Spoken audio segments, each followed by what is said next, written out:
ये क्लास बाबू political science का अंतिम क्लास है, क्योंकि आप लोग को बताता हूँ इसके बाद आप लोग को पॉलिटी का कोई भी क्लास नहीं मिलेगा।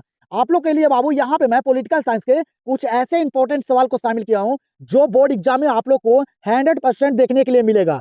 आप लोग को बताता हूँ यहाँ पे मैं कुछ ऐसे सवाल को शामिल किया हूँ ना, वो एग्जाम में बार बार पूछे जाते हैं, रिपीट किए जाते हैं, और ये बुक का सबसे टॉप और इंपॉर्टेंट सवाल है। अगर आप लोग ये सारे सवाल को कर लेते हैं तो पॉलिटिकल साइंस में आप लोग को कोई भी दिक्कत एग्जाम में नहीं होने वाला है। बस ये अंतिम क्लास को कर लीजिए और एग्जाम में जाइए और देखिए यहाँ से कितने सवाल आप लोग को वहां नजर आते हैं। तो इस क्लास को मिस नहीं कीजिएगा, इस क्लास को बाबू अंत तक कीजिएगा और सारे सवाल को खुद से करने का कोशिश कीजिएगा। तो चलिए ज्यादा वक्त नहीं लेंगे और करते हैं इस क्लास को शुरू, और करते हैं ये सारे इंपॉर्टेंट सवाल को। पॉलिटिकल साइंस का पहला नंबर सवाल को देखिएगा, और जब भी मेरे क्लास को करना बैठिए आप लोग बाबू, तो पेन और पेपर लेकर बैठ जाइए और सारे सवाल को खुद से कीजिए, तभी पता चल जाएगा कि आप लोग का तैयारी कितना बेहतर है। तो सारे सवाल को खुद से करने का कोशिश कीजिए, क्योंकि एग्जाम नजदीक है, अपने आप को भी देखना बहुत जरूरी है। ठीक है, तो चलिएगा यहाँ पे बताइएगा पहला नंबर सवाल दिया गया है। कह रहे हैं यहाँ पे पहला नंबर सवाल, भारतीय संविधान को कब लागू किया गया था? भारतीय संविधान जो लागू किया गया था, ये कब लागू किया गया था? ये सवाल करा, इंपॉर्टेंट सवाल है, एग्जाम में भी काफी बार पूछे भी गए हैं। तो भारतीय संविधान को कब लागू किया गया था? 26 जनवरी 1950 को। कब? 26 जनवरी 1950 को भारतीय संविधान को लागू किया गया था। आंसर यहाँ पे हो जाएगा ऑप्शन नंबर ए। यहाँ पे देखिएगा अगले सवाल को, और इस क्लास में डेट वाले सवाल काफी सारा शामिल किया हूं, क्योंकि आप लोग गलती जो करते हैं ना, वह डेट वाले में ही करते हैं, अच्छे तरीके से याद नहीं करते तब। तो यहाँ पे आजमा लीजिए, खुद को देख लीजिए। तो बताइएगा यहाँ पे दूसरा नंबर सवाल क्या करा ना, भारत में द्वितीय आम चुनाव कब हुआ? भारत में द्वितीय आम चुनाव, जो दूसरा आम चुनाव हुआ था भारत में, ये कब हुआ था? बताइएगा, इंपॉर्टेंट सवाल है। तो भारत में दूसरा आम चुनाव जो हुआ ना, ये हुआ था कब? याद रखिएगा 1957 में। एग्जाम में ये सवाल काफी बार पूछे गए हैं, तो पूछे गए सवाल वो इस वीडियो में शामिल है, क्योंकि पूछे जाते हैं सवाल बुक के, और बुक का हर एक सवाल यहाँ पे शामिल है। आप लोग को बताते भी चलूंगा कि कौन से सवाल एग्जाम में पूछे गए हैं और पूछे जाने वाले हैं। ठीक है, तो ध्यान दीजिएगा और इस क्लास को पूरे अंत तक देखिएगा। ठीक है बाबू, पूरे अंत तक हर एक प्रश्न को कीजिएगा आप लोग, तभी एग्जाम में आप लोग को फायदा होने वाला है। तो यहाँ पे इस सवाल का आंसर हो जाएगा ऑप्शन नंबर सी। अगले सवाल को देखिएगा, काफी इंपॉर्टेंट सवाल है। यहाँ पे क्या करा अगला सवाल, अमूल का संबंध निम्नलिखित में से किससे है? अमूल का जो संबंध है वह किससे है? करते चलिए सारे सवाल को। तो अमूल का जो संबंध है ना, वह है बाबू दूध उत्पादन से। किससे? दूध उत्पादन से। अमूल का दूध आप लोग जानते होंगे बाबू, ठीक है, आप लोग को पता होगा। तो अमूल का संबंध निम्नलिखित में से किससे है? तो दूध उत्पादन से है। तो यहाँ पे आंसर हो जाएगा ऑप्शन नंबर बी।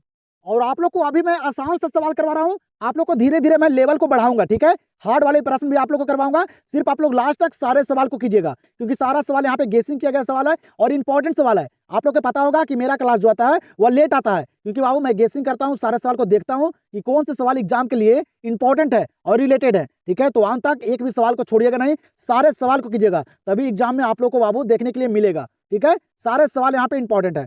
सवाल यहाँ पे कह रहा है कि गरीबों हटाओ का नारा किसने दिया? गरीबों हटाओ का नारा जो दिए थे वह किसने दिया? इंपॉर्टेंट सवाल है, आप लोग को याद भी होगा। याद है बाबू तो बहुत बढ़िया है, इस क्लास में आप लोग महामैराथन के तौर पे रिवीजन भी कर लीजिए। तो बताइएगा, गरीबों हटाओ का नारा कौन दिए थे? इंदिरा गांधी दिए थे। कौन? इंदिरा गांधी। आंसर हो जाएगा ऑप्शन नंबर ए। यहाँ पे देखिएगा उसी के अकॉर्डिंग यहाँ पे सवाल दिए गए, याद रखिएगा आप लोग। सवाल यहाँ पे कह रहा है कि पंचशील समझौता कब हुआ? यहाँ पे सवाल क्या करा है, पंचशील समझौता जो हुआ ये कब हुआ? ये भी इंपॉर्टेंट सवाल है, एग्जाम में पूछे जाते हैं, तो दम याद रखेगा आप लोग। जितना सवाल करवा रहा हूँ ना, इसको दम अच्छे तरीके से रट जाइएगा। तो पंचशील समझौता जो हुआ था ना, ये कब हुआ था? तो ये 29 अप्रैल 1954 में हुआ था। कब? 29 अप्रैल 1954 को। आंसर हो जाएगा ऑप्शन नंबर बी। तो यहाँ पे देखिएगा अगले सवाल को, क्या करें यहाँ पे अगला सवाल, भारत में वित्त आयोग का कार्यकाल कितना है? भारत में वित्त आयोग का कार्यकाल जो है ये कितना है? जल्दी से बताइएगा। तो भारत में वित्त आयोग का कार्यकाल जो होता है ना, ये होता है 5 वर्षों का। कितने? 5 वर्षों का होता है। दम याद रखेगा, यही सारे सवाल एग्जाम में पूछे भी जाते हैं, तो दम ध्यान दीजिए आप लोग। आंसर यहाँ पे होगा ऑप्शन नंबर ए। चलिएगा, तो यहाँ पे अगले सवाल को देखिएगा, और क्लास आप लोग को पसंद आ रहा है तो बाबू तो एक लाइक जरूर कीजिएगा आप लोग। ठीक है, लाइक नहीं करते, अपना राय कमेंट सेक्शन में नहीं बताते हैं। ठीक है, तो आप लोग जरूर बोलिएगा। सवाल को देखिए, यहाँ पे क्या करा है, भारत में वित्तीय वर्ष होता है, भारत का जो वित्तीय वर्ष होता है ना वह क्या होता है? ठीक है, ये हिंदी महीना से लिया जाता है बाबू। तो भारत में वित्तीय वर्ष जो होता है ना, वह होता है कब से कब? 1 अप्रैल से 31 मार्च होता है। क्या होता है? 1 अप्रैल से 31 मार्च। और इंग्लिश महीना से होता है बाबू 1 जनवरी से 31 दिसंबर। ठीक है, वित्तीय वर्ष पूछेगा, ये एग्जाम के लिए काफी इंपॉर्टेंट सवाल है, पूछे भी गए हैं। तो यहाँ पे आंसर हो जाएगा ऑप्शन नंबर सी। चलिए, तो यहाँ पे ध्यान दीजिए अगले प्रश्न पे। अगला प्रश्न यहाँ पे करें, अकाली दल किस राज्य की प्रमुख क्षेत्रीय दल है? सवाल क्या करा है, अकाली दल किस राज्य की प्रमुख क्षेत्रीय दल है? इंपॉर्टेंट सवाल है, पूछे जाते हैं एग्जाम में। ठीक है, याद रखेगा, अकाली दल पूछेगा ना, ये बाबू किस राज्य की प्रमुख क्षेत्रीय दल है? तो ये है पंजाब की। कहाँ की? पंजाब की। याद रखेगा, आंसर हो जाएगा ऑप्शन नंबर ए। यहाँ पे ध्यान दीजिएगा, ये भी सवाल एग्जाम में पूछे गए हैं, बताइएगा आप लोग जल्दी से। यहाँ पे सवाल करें कि किस वायसराय ने बंगाल विभाजन किया? कौन वायसराय थे जो बंगाल का विभाजन किए थे, बंटवारा किए थे? तो आप लोग को पता होगा, वह किए थे लॉर्ड कर्जन। एग्जाम में काफी बार पूछे गए हैं। लॉर्ड कर्जन जो थे ना, वह वायसराय थे बाबू जो बंगाल का विभाजन किए थे, बंटवारा किए थे। याद रखिएगा, कब किए थे? तो 1905 में। ये भी सवाल पूछे जाते हैं। तो यहाँ पे इस सवाल का आंसर हो जाएगा ऑप्शन नंबर सी। चलिएगा अगले सवाल पे ध्यान दीजिएगा आप लोग। यहाँ पे अगला सवाल करा है कि सौराष्ट्र किस राज्य का अंग है? सवाल यहाँ पे क्या करा है, सौराष्ट्र जो है वह किस राज्य का अंग है? इंपॉर्टेंट सवाल है, बताइएगा। तो सौराष्ट्र जो है ना, ये गुजरात का अंग है बाबू।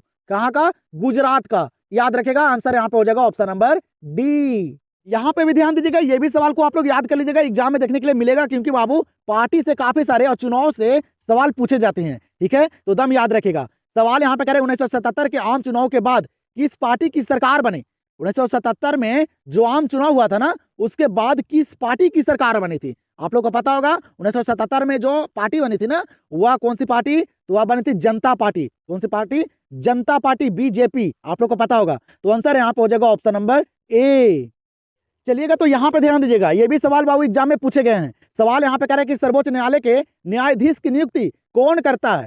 सर्वोच्च न्यायालय के न्यायाधीश की नियुक्ति जो करता है, वह कौन करता है? इंपॉर्टेंट सवाल है, याद रखेगा आप लोग। तो सर्वोच्च न्यायालय के न्यायाधीश की जो नियुक्ति करते हैं ना, वह करते हैं कौन? तो राष्ट्रपति करते हैं। कौन? राष्ट्रपति। याद रखेगा, काफी इंपॉर्टेंट सवाल है। आंसर यहाँ पे हो जाएगा ऑप्शन नंबर सी। सवाल पे ध्यान दीजिएगा, काफी इंपॉर्टेंट सवाल है। सवाल यहाँ पे कह रहे हैं कि शीत युद्ध की समाप्ति किस घटना के बाद माना जाता है? शीत युद्ध की समाप्ति जो माना जाता है, वह किस घटना के बाद माना जाता है? इंपॉर्टेंट सवाल है, याद रखेगा आप लोग। तो शीत युद्ध की जो समाप्ति मानी जाती है ना, वह किस घटना के बाद मानी जाती है? याद रखेगा, सोवियत संघ के विघटन के बाद। कब? सोवियत संघ के विघटन के बाद शीत युद्ध की समाप्ति मानी जाती है। तो यहाँ पे आंसर हो जाएगा ऑप्शन नंबर बी। और आप लोग लास्ट में अपना स्कोर जरूर बताइएगा कि आप लोग जो है वो कितने सवाल को सही किए हैं। ठीक है, बताइएगा। यहाँ पे काफी इंपॉर्टेंट सवाल दिया गया है, कह रहा है कि धर्मनिरपेक्षता का अर्थ है, और इस लेवल के सवाल एग्जाम में पूछे जाते हैं। जितना भी सवाल यहाँ पे करवा रहा हूँ ना, इसी लेवल के सवाल एग्जाम में पूछे जाते हैं। ठीक है, ज्यादा हार्ड लेवल के सवाल नहीं पूछे जाते हैं। तो अच्छे तरह से बाबू आप लोग कंप्लीट कर लीजिएगा, 1 से 2 बार देखकर इस क्लास को। बताइएगा, धर्मनिरपेक्षता का अर्थ क्या है? तो धर्मनिरपेक्षता का जो अर्थ होता है ना, वह होता है सभी धर्मों का समान आदर। क्या होता है? सभी धर्मों का समान आदर करना, यह होता है धर्मनिरपेक्षता का अर्थ। आंसर हो जाएगा ऑप्शन नंबर सी। और अभी जो सवाल करवा रहा हूं, ये सारे आसान लेवल का सवाल है। ठीक है, करते चलिएगा आप लोग। यहाँ पे सवाल करें कि बजट का संबंध किस पक्ष के साथ है? बजट का जो संबंध है वह किस पक्ष के साथ है? याद रखेगा, आय एवं व्यय के साथ। इसके साथ आय एवं व्यय के साथ बजट का संबंध है। आंसर हो जाएगा ऑप्शन नंबर सी। चलिएगा बाबू, तो यहाँ पे ध्यान दीजिएगा अगले प्रश्न पे। बताइएगा, यहाँ पे सवाल करें कि द्वितीय पंचवर्षीय योजना का कार्यकाल क्या था? बाबू पंचवर्षीय योजना से एग्जाम में सवाल पूछे जाते हैं, तो बताइएगा जल्दी से। दूसरा पंचवर्षीय योजना जो हुआ था ना, वह बाबू कब हुआ था? कब से कब तक चला था? तो याद रखेगा, दूसरा पंचवर्षीय योजना जो हुआ था ना, ये 1956 से 1961 तक चला था। कब से? 1956 से 1961 तक बाबू द्वितीय पंचवर्षीय योजना का कार्यकाल था। तो दम याद रखेगा। और प्रथम पंचवर्षीय योजना सबसे ज्यादा एग्जाम में पूछे जाते हैं, तो वह हुआ था 1951 से 1956। ये भी याद रखेगा प्रथम पंचवर्षीय योजना को, क्योंकि एग्जाम में पूछे जाते हैं बाबू, काफी बार पूछे भी गए हैं। तो यहाँ पे इस सवाल का आंसर हो जाएगा ऑप्शन नंबर बी। चलिएगा, तो अगले सवाल को देखिएगा। यहाँ पे अगला सवाल करें कि राष्ट्रीय विकास परिषद का अध्यक्ष कौन है? आप लोग एकदम सारे प्रश्न को मेरे साथ करते चलिए बाबू। ठीक है, लास्ट में अपना स्कोर भी बताइएगा। ये आप लोग के लिए बोलता हूँ कि फायदा होगा आप लोग को। क्या फायदा होगा बाबू यहाँ पे अपने से करने से? कि जो सवाल याद नहीं होंगे ना, वो भी बाबू गलती करने से याद हो जाएगा, क्योंकि गलती करने से ही सीख मिलता है। तो आप लोग कीजिए, जितना गलती करना है अभी कर लीजिए, एग्जाम में नहीं कीजिएगा। ठीक है, यहाँ पे सवाल करें कि राष्ट्रीय विकास परिषद का अध्यक्ष जो है वह कौन है? याद रखेगा, प्रधानमंत्री।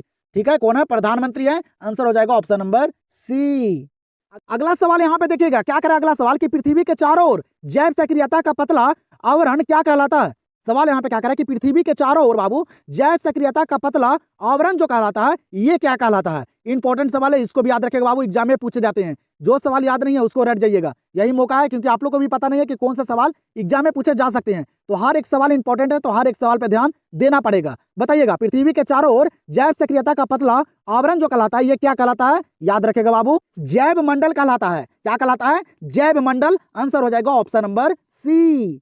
चलिए, तो यहाँ पे बताइए इस सवाल का आंसर। सवाल करें कि मानव अधिकार दिवस कब मनाया जाता है? मानव अधिकार दिवस कब मनाया जाता है? इसको भी याद रखेगा, 10 दिसंबर को। कब? 10 दिसंबर को मानव अधिकार दिवस मनाया जाता है। आंसर होगा ऑप्शन नंबर ए। यहाँ पे देखिएगा डेट वाले सवाल दिए गए, तो बताइए आप लोग जल्दी से। सवाल यहाँ पे करें कि ऑस्ट्रियन की स्थापना कब हुई?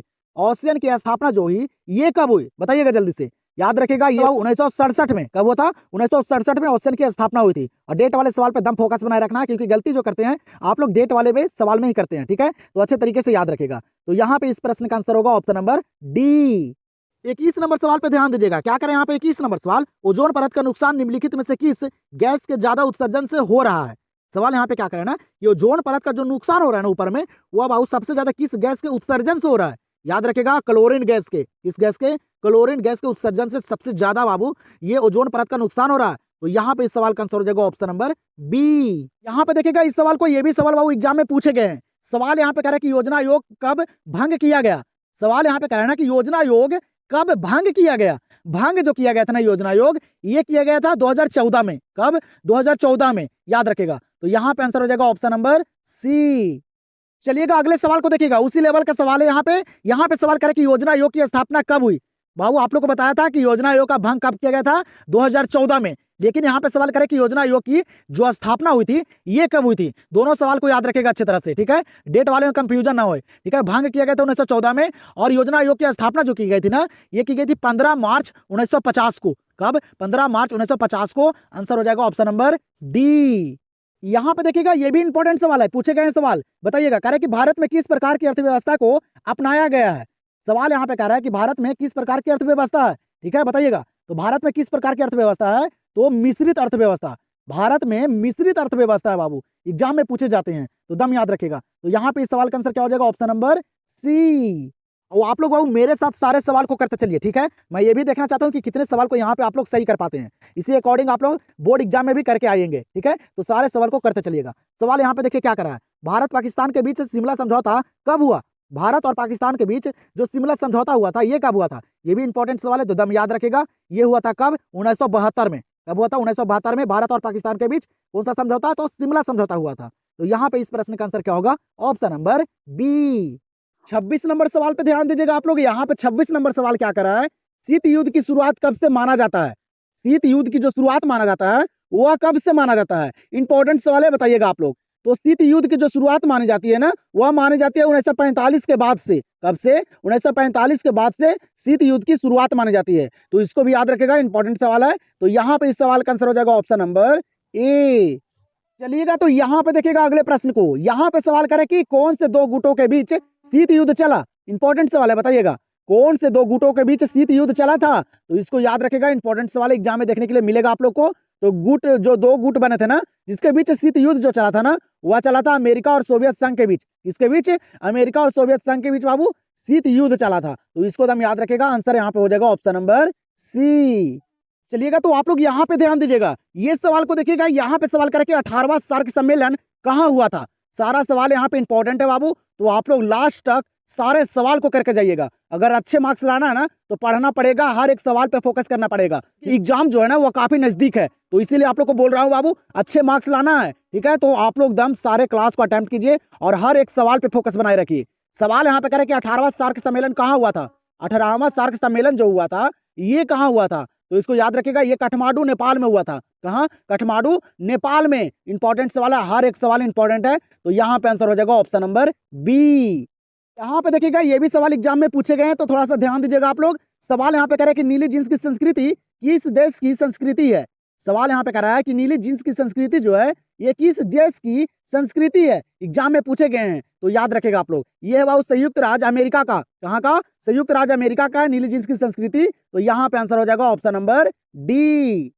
30 नंबर सवाल को देखिएगा क्या करें यहाँ पे। 30 नंबर सवाल, ताशकंद समझौता कब हुआ? ताशकंद समझौता जो हुआ था ये कब हुआ था? करते चलिए सारे सवाल को। तो ताशकंद समझौता जो हुआ ना, ये हुआ था 1966 में। कब हुआ था? 1966 में। सारे डेट वाले सवाल को खुद से कीजिए और देखिए जहां पे गलती कीजिएगा उसको अच्छी तरह से फोकस कीजिए और याद कर लीजिए, क्योंकि आप लोग के पास अब वक्त नहीं है बाबू, ठीक है? तो इसीलिए बोल रहा हूँ, काफी सारे डेट वाले सवाल इस क्लास में शामिल किया हूँ। बताइएगा ताशकंद समझौता कब हुआ? याद रखिएगा 1966 में। आंसर हो जाएगा ऑप्शन नंबर ए। यहाँ पे अगला सवाल क्या करे कि किस देश का संविधान विश्व का सबसे बड़ा संविधान है? क्या कह रहा है सवाल कि किस देश का संविधान जो है वह विश्व का, पूरे वर्ल्ड का बड़ा संविधान है। याद रखेगा अच्छी तरह से, वह भारत का संविधान जो है ना वह पूरे वर्ल्ड का, पूरे विश्व का ना सबसे बड़ा संविधान है। याद रखेगा संविधान कौन लिखे थे? तो डॉक्टर भीमराव अंबेडकर जी लिखे थे, ये भी याद रखेगा। तो यहाँ पे आंसर हो जाएगा ऑप्शन नंबर सी। यहाँ पे देखिएगा अगले सवाल को क्या करें। यहाँ पे अगला सवाल, संयुक्त राष्ट्र संघ का मुख्यालय कहाँ है? सवाल यहाँ पे क्या करा है, संयुक्त राष्ट्र संघ का जो मुख्यालय है वह कहाँ है? याद रखेगा न्यूयॉर्क में है। कहाँ है? न्यूयॉर्क में। आंसर हो जाएगा ऑप्शन नंबर डी। चलिएगा तो यहाँ पे भी ध्यान दीजिएगा आप लोग। यहाँ पे सवाल करें, हरित क्रांति का सर्वाधिक लाभ निम्न में से किस अनाज में हुआ? हरित क्रांति का सर्वाधिक लाभ जो हुआ था वह निम्न में से यहाँ पे बाबू किस अनाज में हुआ था? इसको भी याद रखेगा, गेहूं में। इसमें गेहूं में अधिक लाभ हुआ था बाबू हरित क्रांति का। इस सवाल का आंसर होगा ऑप्शन नंबर डी। सारे सवाल को इतना फास्ट इसलिए करवा रहा हूं कि कम समय में सारे सवाल को कंप्लीट करवा दूं, क्योंकि काफी सारे बच्चे का कमेंट आया था बाबू पॉलिटिकल साइंस के लेकर। जो सवाल इंपॉर्टेंट है उसी सवाल को यहाँ पे मैं शामिल किया हूं, तो वन तक देखिए और सारे सवाल को करके जाइए। देखिए यहाँ पे सवाल क्या करना है कि भारत में राष्ट्रपति पद के उम्मीदवार की न्यूनतम आयु क्या है? सवाल क्या करें यहाँ पे कि भारत में बाबू राष्ट्रपति के पद के जो उम्मीदवार की जो न्यूनतम आयु होती है ना, वह कितना आयु होता है, कितने साल का? याद रखेगा वह होता है 35 वर्ष का। कितना? 35 वर्ष का। इंपॉर्टेंट सवाल है। यहाँ पे इस प्रश्न का आंसर होगा ऑप्शन नंबर बी। यहाँ पे देखिएगा काफी आसान सा सवाल है, लेकिन आप लोग को याद भी होगा यह सवाल। ठीक है, आप लोग को याद भी होगा, ये भी सवाल एग्जाम में काफी बार पूछे गए हैं। सवाल यहाँ पे कह रहा है कि सीमांत गांधी के नाम से किसे पुकारा गया? सीमांत गांधी के नाम से किसे पुकारा गया? बताइएगा आप लोग। तो सीमांत गांधी के नाम से जो पुकारा गया है ना, वह खान अब्दुल गफार खां को। किनको? खान अब्दुल गफार खां को सीमांत गांधी के नाम से पुकारा गया है। एग्जाम में पूछे गए हैं। यहाँ पे आंसर हो जाएगा ऑप्शन नंबर सी। और फाइनल बोर्ड एग्जाम में बाबू जो सवाल पूछे जाते हैं ना, वो सारे बुक का पूछे जाते हैं। तो वही बाबू यहाँ पे जितना भी सवाल है सारे बुक का और हर चैप्टर का निचोड़ सवाल है। तो लास्ट तक कीजिएगा आप लोग। सवाल यहाँ पे कह रहे हैं कि भारत में कितने प्रतिशत लोगों की निर्भरता कृषि पर है? सवाल क्या कर रहा है कि भारत में कितने प्रतिशत जो लोग हैं ना वह कृषि पे निर्भर है? ठीक है, बताइएगा। बताइएगा, याद रखेगा 70%। कितने प्रतिशत लोग? 70% लोग जो है ना वह कृषि पे आश्रित है बाबू। ठीक है, निर्भर करते हैं। तो आंसर यहाँ पे हो जाएगा ऑप्शन नंबर ए। अगले सवाल पे ध्यान दीजिएगा। यहाँ पे क्या करा अगला सवाल कि भारत में नई आर्थिक नीति कब से लागू हुआ? भारत में नई आर्थिक नीति कब से लागू हुआ? ठीक है, और आप लोग को बताता हूं, जो आप लोग को 3 फरवरी का पॉलिटिकल का एग्जाम है ना बाबू, अच्छे तरीके से ये क्लास को कर लीजिए और यहाँ पे सारे सवाल को भी करके देख लीजिए कि मैं यहाँ पे कितने सवाल को कर पाता हूँ। इसी के अकॉर्डिंग आप लोग को एग्जाम में भी सवाल देखने के लिए मिलेगा और वहां भी आप लोग इसी तरह से करके आएंगे। ठीक है, तो ध्यान दीजिएगा। सवाल यहाँ पे कह रहे कि भारत में नई आर्थिक नीति कब से लागू हुआ? याद रखेगा 1991 में। और डेट वाले सवाल इतना सारा मैं इसलिए यहाँ पे करवा रहा हूँ कि गलती आप लोग वहां ना करें। जितना गलती करना है यहाँ पे कर लीजिए। ठीक है, तो यहाँ पे इस सवाल का आंसर होगा ऑप्शन नंबर सी। चलिएगा तो अगले सवाल को देखिएगा। यहाँ पे क्या करें, यहाँ पे अगला सवाल, अंतरराष्ट्रीय न्यायालय का मुख्यालय कहाँ है? अंतरराष्ट्रीय न्यायालय का मुख्यालय कहाँ है? याद रखेगा द हेग में। कहाँ? द हेग में। दम याद रखेगा, रट जाइए सारे सवाल को। आंसर यहाँ पे होगा ऑप्शन नंबर डी। चलिए तो यहाँ पे बताइए इस सवाल का आंसर। सवाल यहाँ पे कह रहे कि पंचशील समझौता किन 2 देशों के बीच हुआ? बताइएगा, पंचशील समझौता किन 2 देशों के बीच हुआ? याद रखेगा भारत और चीन के बीच। किसके बीच? भारत और चीन के बीच हुआ था। आंसर हो जाएगा ऑप्शन नंबर सी। 40 नंबर सवाल को देखिएगा। यहाँ पे क्या करा है, 40 नंबर सवाल काफी महत्वपूर्ण सवाल है। सवाल यहाँ पे कह रहा है कि प्रथम विश्व जलवायु सम्मेलन कहाँ हुआ? प्रथम विश्व जलवायु सम्मेलन जो हुआ था ये कहाँ हुआ था? इंपॉर्टेंट सवाल है, बताइएगा। तो प्रथम विश्व जलवायु सम्मेलन जो हुआ था ना वह हुआ था जेनेवा में। कहाँ हुआ था? जेनेवा में। याद रखेगा, काफी इंपॉर्टेंट सवाल है। जेनेवा कहीं कहीं ना देगा, स्विट्जरलैंड भी दे देगा, तो वो भी याद रखेगा। तो यहाँ पे आंसर हो जाएगा ऑप्शन नंबर ए। और यहाँ पे मैं आप लोग को सारे सवाल डिटेल में नहीं करवा पा रहा हूँ, क्योंकि मैं यहाँ पे देखना चाहता हूँ पूरे साल का तैयारी मैं यहाँ पे देखना चाहता हूँ कि आप लोग का कितना बेहतर है। इसीलिए मैं आप लोग को सारा सवाल डिटेल में नहीं करवा रहा हूँ, डायरेक्टली आंसर करवाते जा रहा हूँ। तो आप लोग भी डायरेक्ट आंसर करते चलिए और देखिए कि कितने सवाल गलती करते हैं आप लोग। सवाल यहाँ पे कह रहे हैं कि बर्लिन की दीवार प्रतीक है। बर्लिन की जो दीवार है वह किसका प्रतीक है? सारा सवाल इस क्लास में इंपॉर्टेंट है बाबू, तो अंत तक देखिएगा, हर एक सवाल पे ध्यान दीजिएगा, एक भी सवाल छूटना नहीं चाहिए। तो बर्लिन की दीवार जो है ना वह किसका प्रतीक है? तो वह उग्रता का, किसका? उग्रता का प्रतीक है। यहाँ पे आंसर होगा ऑप्शन नंबर सी। यहाँ पे देखिएगा, ये भी सवाल इंपॉर्टेंट है, एग्जाम में भी पूछे गए हैं, ध्यान दीजिएगा आप लोग थोड़ा सा। सवाल यहाँ पे कह रहा है कि लाल सेना निम्नलिखित में से किस देश की सेना को कहा जाता है?